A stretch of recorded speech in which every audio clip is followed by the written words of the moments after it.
चाहे जिला परिषद के हो, चाहे नगर पालिकाओं के हो, 5 साल में संविधान में लिखा है चुनाव होंगे तो चुनाव होने चाहिए, नहीं हो रहे। तो बंगाल में चुनाव को प्रभावित करने के लिए जो बंगाल के लोग हैं उनको बांग्लादेशी बताकर देश के अंदर एक इस प्रकार का माहौल पैदा करना चाह रहे हैं। किसान उनको पैसा नहीं दे सकता, इसलिए किसान की जमीन पे सीटीएसए पैदा कर रहे हैं। मैं जीसी के अंदर गया हूं, आगे भी जाऊंगा, सुप्रीम कोर्ट तक हम लोग ये लड़ाई लड़ेंगे। पूरी बरसात के अंदर लोगों के घरों में, दुकानों में पानी घुसता रहा, यहाँ 11 बांध सड़ रहा है। मुख्यमंत्री जी रामगढ़ में बहुत बड़ा साफा बनवा के गए थे और काम कुछ कर नहीं पा रहे हैं, सिवाय और सिवाय कि कांग्रेस को गालियां दे दो। एक दलित बच्चा जिसको निवस्त्र करके, नंगा करके, पीट के उसको वीडियो डाला गया। आज हम यहाँ इकट्ठे हुए हैं इस संविधान बचाओ सभा के अंदर। ये हमारे देश का संविधान है। ये जो लाल पुस्तक है, जो राहुल गांधी जी जिसको लेकर चल रहे हैं, जिसको बचाने की मुहिम लेकर चल रहे हैं, ये एक सामान्य पुस्तक नहीं है। इसके अंदर का एक एक पन्ना, एक एक शब्द हम सब लोगों की ताकत है, इस देश की आत्मा है। जिस प्रकार शरीर में रीढ़ की हड्डी होती है, उसी प्रकार देश के अंदर उसका संविधान, उसकी ताकत होता है। उस संविधान उस देश की रीढ़ की हड्डी होता है।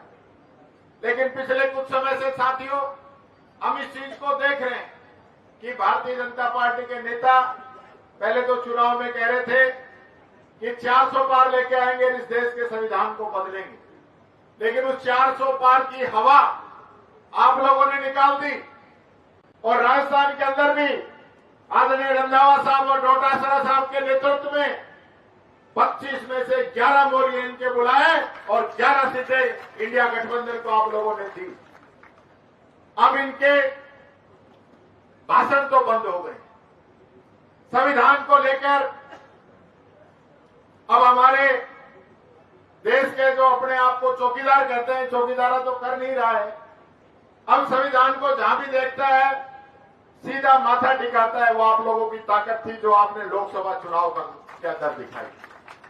लेकिन जो मन के अंदर जो भाव हैं, जो संविधान को मानने चाहिए, जिनके लिए इन लोगों के दिल के अंदर भावना होनी चाहिए, वो नहीं है। हमारे में हो जाने चाहिए। लेकिन 1.5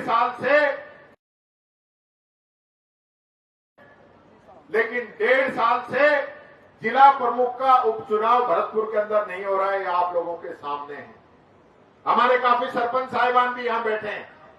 जो बैठे हुए वो तो सोच रहे ठीक है, तुमको प्रशासक बना दिया, तुम तो 5 साल से आगे भी चल रहा हो। लेकिन ये संविधान के खिलाफ है। 5 साल के अंदर चुनाव होने चाहिए। आप लोगों का अच्छा काम है तो जनता वापस आपको चुन के भेज देगी। ये जिसकी लाठी उसकी भैंस नहीं होनी चाहिए। चुनाव होने चाहिए, चाहे जिला परिषद के हो, चाहे नगर पालिकाओं के हो। 5 साल में संविधान में लिखा है चुनाव होंगे तो चुनाव होने चाहिए, नहीं हो रहे। संविधान के तहत देश के अंदर संस्थाएं बनी हुई, ईडी है, इनकम टैक्स है, सीबीआई है। इन लोगों को विपक्षी जो दल हैं, चाहे वो कांग्रेस हो या अन्य दल हो जो इनके खिलाफ बोलते हैं, उनके खिलाफ इन लोगों को लगा रखा है। इनका एक ही काम है कि जो इनके खिलाफ बोलते हैं उनको तंग करिए। 56 घंटे तक ईडी ने राहुल गांधी जी से पूछताछ की है, 56 घंटे तक। और अभी राहुल गांधी जी ने कल कहा कि किस प्रकार से रॉबर्ट वाड्रा जी को भी ये लोग लगातार तंग कर रहे हैं, सिर्फ इसलिए कि देश के अंदर उनकी इमेज खराब हो और कांग्रेस इनको टारगेट कर रही है, वो इनको टारगेट नहीं करे, इसलिए सिर्फ उन पे ये कार्रवाई कर रहे हैं। रंधावा साहब यहाँ पे बैठे हुए हैं। पंजाब के अंदर कांग्रेस की सरकार आ रही है तो पंजाब में जो प्रभारी लगाए हुए हैं वो भूपेश बघेल साहब छत्तीसगढ़ से आते हैं। अब उनके यहाँ ईडी को भेज दिया और उनके बेटे को अरेस्ट करा दिया कि ये लोग पंजाब में वो काम नहीं करे। इस प्रकार की लोगों की सोच है। आज वोटर लिस्ट में क्या कर रहे हैं? महाराष्ट्र में वोटों को क्या किया इन लोगों ने। आज ये लोग सोचते हैं कि जो बिहार के लोग बाहर मजदूरी पे गए हुए हैं, क्योंकि वे गरीब लोग हैं, कोई कांग्रेस को वोट डालता है, राष्ट्रीय जनता दल को वोट डालता है, तो वो लोग बाहर हैं तो पीछे से उनके वोट कटवा दिए जाएंगे।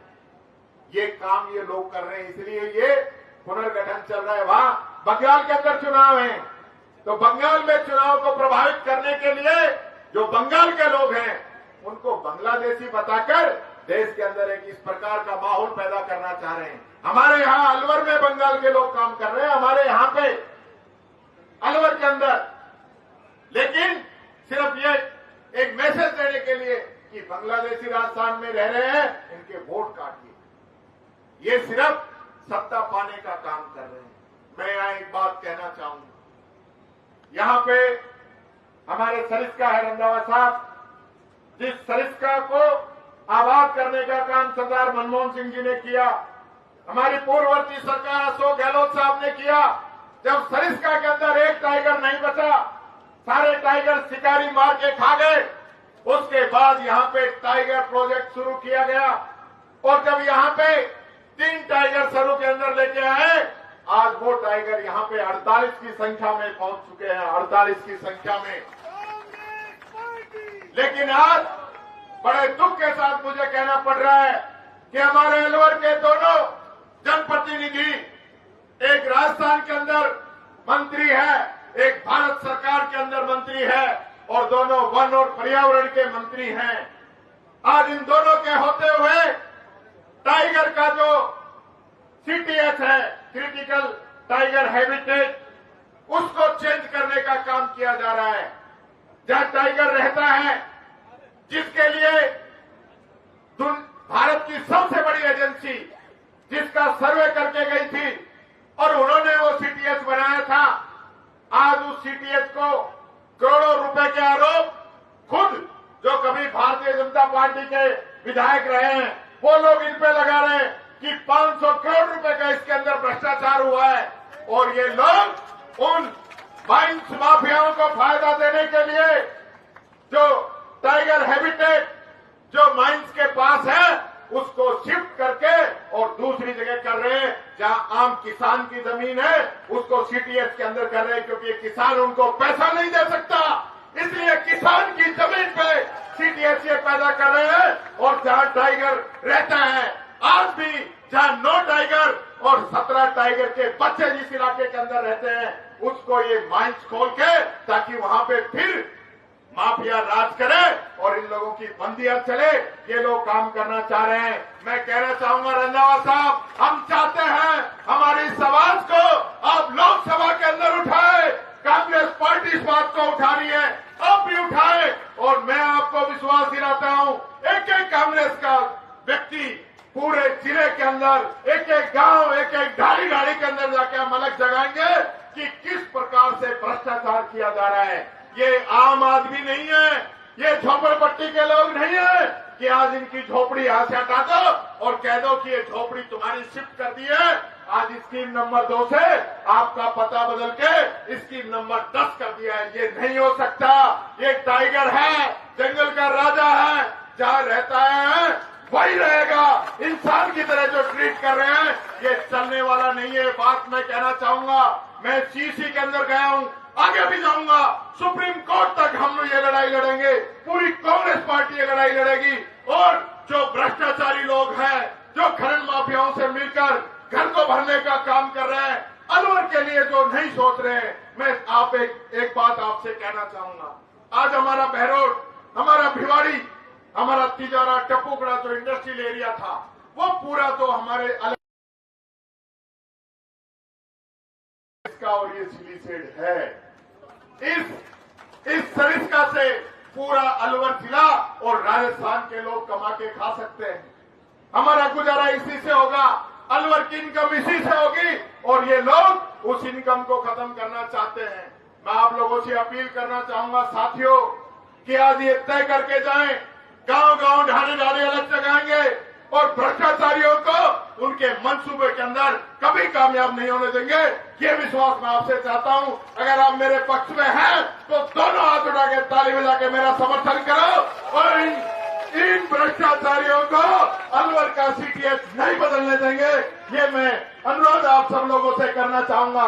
अंशुम फोटो नहीं आई तो दोबारा बिठा देंगे लोग, हाथ दोबारा उठा दो, एक बार खूब ले लो फोटो सारे लोग। इनका जो है डोटासरा जी ने तो वहां मौर्य बुलाए थे और अलवर के अंदर हम इनके मौर्य बुला देंगे। बात मैं कहना चाहूंगा। एक काम बड़ा जबरदस्त किया इन लोगों ने। मैं देख रहा था आजकल अखबारों में, ग्रुपों में बड़ा चल रहा है। हमारे यहाँ अलवर शहर जो है ना, सफाई में बहुत टॉप की रखी है आगे। ये दोनों मंत्रियों का जो कमाल जो हुआ है, क्योंकि एक भी नाली साफ नहीं हुई, एक जगह से भी कचरा नहीं उठा। पूरी बरसात के अंदर लोगों के घरों में, दुकानों में पानी घुसता रहा। यहां 11 बांध सड़ रहा है, लाइटें रात को बंद पड़ी रहती है, कहीं कोई मतलब नहीं। और उसके बाद जो मेरिट आई अलवर की, उसके लिए तो मान गए। उसमें दोनों मंत्रियों ने बिना काम किए जो जिस प्रकार से सिर्फ आंकड़ों का जो जाल बनाया है ना, इसमें जरूर जो है कामयाब हो गए। हम तो चाहते हैं कि अलवर की रैंकिंग चाहे कोई भी आए, अलवर साफ होना चाहिए, अलवर साफ होना चाहिए। अलवर के अंदर ईआरसीपी का पानी आना चाहिए। मुख्यमंत्री जी रामगढ़ में बहुत बड़ा साफा बनवा के गए थे, अपने आप को भागीरथ कहलवा के गए थे। अब रामगढ़ भी आप जीत गए और यहां से बड़े बड़े मंत्री हैं। तो ईसरदार नवनेरा बांध तो हमने बना दिए थे हमारी सरकार में, डोटासरा जी यहाँ पे बैठे हैं। अब तो सिर्फ वहां से पानी लेके आना है, डीग तक आ गया, थोड़ा सा ही तो टुकड़ा जोड़ना है, ये भी नहीं जोड़ पा रहे और सिर्फ फालतू की राजनीति, फालतू की नेतागिरी कर रहे हैं। 20 साल से भारतीय जनता पार्टी का विधायक शहर में जीत रहा है और काम कुछ कर नहीं पा रहे हैं, सिवाय कि कांग्रेस को गालियां दे दो, कांग्रेस के नेताओं का नाम ले दो। अरे तुमको जनता जिता रही है 20 साल से, तुम तो कुछ करके दिखाओ। आज डबल इंजन की सरकार, ट्रिपल इंजन की सरकार, सब कुछ तो तुम्हारा है। जितना जोर सीटीएस बदलने में लगा रहे हो, इतना जोर अलवर जिले को पानी पिलाने में लगा दो तो इस किसान की तस्वीर और तकदीर दोनों बदल जाएंगी। ये भ्रष्टाचार को छोड़ो और जनता ने जो मौका दिया है, बाबा साहब अम्बेडकर के संविधान ने जो मौका दिया है, आप भी इस किताब की वजह से बने हो, इस लाल किताब की वजह से बने हो। तो कम से कम इस किताब की जो 2 लाइनें हैं कि ये किताब जो अंतिम छोर पे जो व्यक्ति बैठा है उसका ध्यान रखने का काम करेगी, वो तो कम से कम शपथ लेने के बाद आप ये काम तो करो। ये बात मैं आपसे कहना चाहूंगा। और अंत में एक ही बात कहना चाहूंगा, डोटासरा जी आपसे बढ़के तो कौन जान सकता है सीएमओ में क्या हो रहा है। अखबारों में छप रही है कि सीएमओ के अंदर आईपीएस, आईएएस और मुख्यमंत्री इनके बीच धक्का मुक्की हो रही है। अखबारों में छपा है, मैंने तो परसों ही पढ़ा। ये हालत इस सरकार की हो गई। आईएएस, आईपीएस की लिस्ट तो निकालना दूर, आज तो मैं ग्रुप में पढ़ रहा था, वो कह रहे थे आईएएस, आईपीएस की लिस्ट आ रही थी, तो किसी ने कहा आपको पता नहीं ज्यादा बारिश हो गई तो लिस्ट बह गई। ये इन लोगों की हालत है। एक ऐसी सरकार जो हम कहते हैं कि सरकार नहीं सर्कस है। बरसात के अंदर नाली साफ नहीं करा सके, नाले साफ नहीं करा सके, गर्मी के अंदर बिजली और पानी की व्यवस्था नहीं करा सके, और कानून व्यवस्था। पिछले एक सप्ताह की अलवर की बात करूं तो एक लड़का अंकित सैनी, अमित सैनी, जिसको पुलिस के द्वारा इतना पीटा गया कि वो सुसाइड नोट लिख के गया है और उसने सुसाइड कर लिया। एक लड़का नाबालिग जिसको थाने में बंद नहीं कर सकते, उसको थाने में बंद करने का काम किया गया। एक दलित बच्चा जिसको निवस्त्र करके, नंगा करके, पीट के उसको वीडियो डाला गया। ये पिछले एक सप्ताह की घटनाएं मैं अलवर की बता रहा हूं, पूरे राजस्थान का तो मैं क्या जिक्र करूं। और इनसे बात करो तो कहते हैं कि 5 साल से ज्यादा 1.5 साल में काम कर दिया। तो क्राइम में तो आपने हमारा 5 साल का रिकॉर्ड 1.5 साल के अंदर तोड़ दिया है, उस चीज का तो मैं आपको धन्यवाद देता हूं। लेकिन अगर काम की आप चर्चा करना चाहें तो किसी भी चौराहे पे मुख्यमंत्री जी आमंत्रित हैं। डोटासरा जी, रंधावा जी, भंवर साहब और कांग्रेस का एक भी कार्यकर्ता जो इनको अच्छा लगे वो इनके साथ डिबेट करने को तैयार है। और अलवर के तो हमारे पत्रकार और पूरी जनता बैठी है। अलवर में 5 साल में क्या काम हुए, 1.5 साल में क्या काम हुए, ये सब आप सब लोग जानते हैं। यही बात मैं कहना चाहूंगा। आपने मान सम्मान दिया, आदरणीय भंवर साहब, रंधावा जी, डोटासरा जी, सब लोग। हाँ, या तो मैं भूल ही गए पटेल जी। पेंशन भी नहीं आ रही, दिव्यांग जनों की पेंशन, बुजुर्गों की पेंशन ये लोग नहीं दे पा रहे। तुम्हारी कोऑपरेटिव भी खत्म कर रहे हैं। ये हालत है। ये सरकार, मैं फिर कहना चाहूंगा, भगवान राम का नाम लेकर, मंदिर का नाम लेकर ये लोग सत्ता में भले ही बैठ गए हो, लेकिन अलवर में इन लोगों ने पहले बानसूर में मंदिर तोड़ने का काम किया और आज उमरेन में इन्होंने देव मंदिर को तोड़ने का काम किया है। मैं कहना चाहूंगा, देव महाराज इनको बख्शेंगे नहीं, काली माता इनको बख्शेगी नहीं। ये मंदिरों को तोड़कर माफियाओं से मिलकर शेर का एरिया बदलने की सोच रहे हैं। कभी इसमें कामयाब नहीं होंगे और मंदिर भी इनको वापस बनवाना पड़ेगा। यही बात कहते हुए अपनी वाणी को विराम देता हूं। बहुत बहुत धन्यवाद। राम राम साहब, जय भीम, जय संविधान।